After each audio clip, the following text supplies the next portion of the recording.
दर्यापूर तालुक्यातील आमला ग्रामपंचायत अंतर्गत कार्यरत असलेले श्री संत गाडगे महाराज यांची प्रथम कर्मभूमी श्री क्षेत्र रिनमोचन येथे दरवर्षी संत गाडगेबाबांची सुरू केलेला उपक्रम म्हणजेच अंध, अपंग, कुष्ठरोगी, निराश्रित पुरुष स्त्रिया यांना वस्त्रदान, अन्नदान मूर्तिजापूर दर्यापूर तालुक्यातील व्यापारी मंडळीतर्फे तसेच अमरावती, अकोला, मुंबई येथील व्यापारी यांच्यातर्फे हा कार्यक्रम आयोजित केला आहे।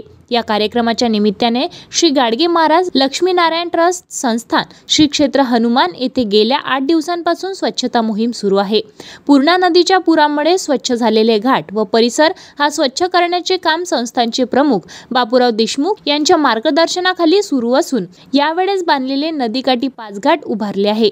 त्यामधील 2 घाट भातकुली तालुक्यातील रिनमोचन या गावाच्या बाजूने तर 3 घाट श्री क्षेत्र मोचन आमला या बाजूने उभारले आहे। 4 फेब्रुवारीला दरवर्षीप्रमाणे यावर्षी सुद्धा कार्यक्रमाचे आयोजन असल्याने 1 महिना त्याच ठिकाणी सातत्याने राहणारे वसंतराव देशमुख मूर्तिजापूर हे स्वतःसह गाडगेबाबांचे सेवक मंडळींना घेऊन स्वच्छता करण्याचे काम करीत आहे। घाट हा पूर्ण नदीच्या पुरामध्ये मातीमध्ये दिसण्याचा झाला आहे व त्यामुळेच या 3ही घाटांची साफसफाई करण्याचे काम सुद्धा युद्ध पातळीवर सुरू आहे।